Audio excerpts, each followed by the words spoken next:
السلام عليكم ورحمة الله وبركاته. اللهم صل وسلم وبارك على سيدنا محمد. وبط المسكوفي بقى عمر 15 يوم، اللهم بارك.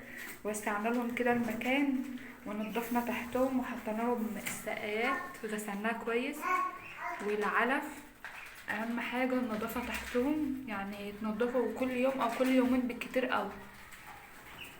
شايفين اللهم بارك، اهم حاجة نراعيهم. هما كده بقالهم اسبوعين الا ايام بسيطة، يعني على يوم السبت يعني لسه لهم 3 ايام ويبقوا اسبوعين ما شاء الله. اللهم بارك، اللهم صل وسلم وبارك على سيدنا محمد. اهم حاجة زي ما انتم شايفين عشان البط المسكوفي ينجح او اي تربية، النظافة وان انتوا تراعيهم في الاكل والمية. وتنضفوا مكان السقايات كويس ومكان العلافات عشان خاطر البكتيريا والميكروبات اللي بتبقى في المية وفي مكان العلافات. وطبعا بقى لو نراعيهم ونشوف لو عندهم اسهال ولا عندهم حاجه، بنلحق من اول يوم كده على طول، ما نسيبهمش نقول لا بكره نجيب لهم علاج بعده، لا يعني اي حاجه على طول نكون متابعين كده زي ما انتم شايفين. اللهم بارك، كل حاجه نظيفه والسقايات نظيفه. وهنا حاطه لهم علف في كل مكان، انا مكتره لهم العلف ومكتره لهم الميه، مكترين لهم العلف والميه عشان خاطر احنا مش هما مش معانا في نفس المكان اللي احنا عايشين فيه، انا نقلتهم في مكان تاني يعني يخصنا برضو. فمكتره لهم العلف والميه على اساس ايه ما يجوعوش.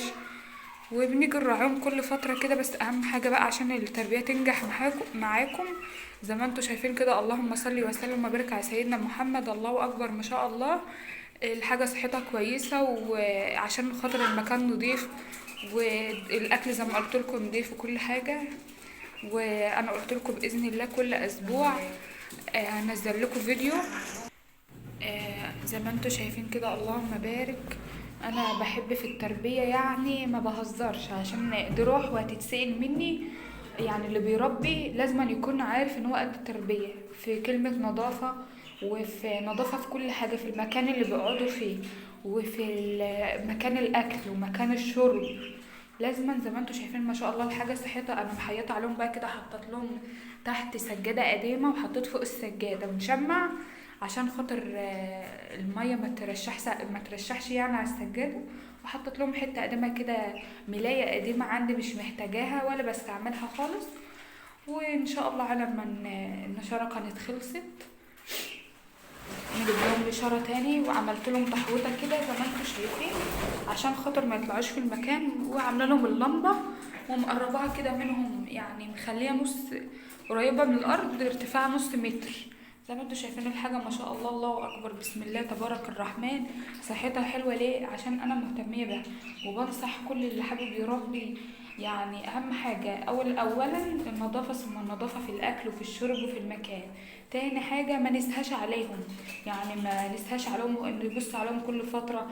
نبص على لا مؤاخذة البراز بتاعهم، نشوفه هل هو متغير، هل هو في اسهال.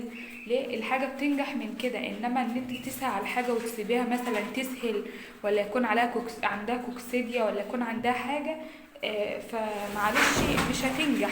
لازم تراعي الحاجة وكمان نتقي الله فيهم، لان دي روح ومسؤولة مننا، يعني روح ومسؤولة مننا نبقى قد التربية.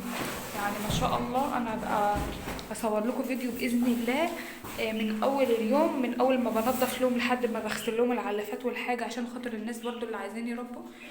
ما شاء الله اللهم بارك اهوت الحاجة. انا حاطه لهم هنا علف في الجنب ومية وعلف هنا برضو، ومنضفه لهم المكان زي ما انتم شايفين كده.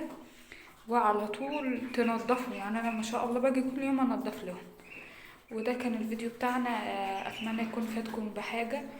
وما شاء الله كل اسبوع زي ما انا قلت لكم هنزل لكم فيديو وعن النمو بتاعهم وبنستعمل لهم ايه. طبعا انا بحط في السقايات، لو واخدين بالنا هنا السقايات لونها متغير سن، حاطه معلقه عسل اسمر.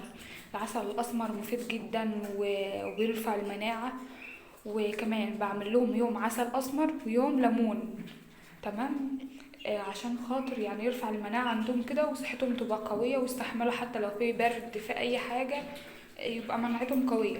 وانا بحب اصلا تربية البط المسكوفي، يعني من اجود، يعني من احلى انواع البط اللي بحبها البط المسكوفي، وبعد كده البلدي بقى هو مع انه بيستحمل كده بس بيغيب في الوقت.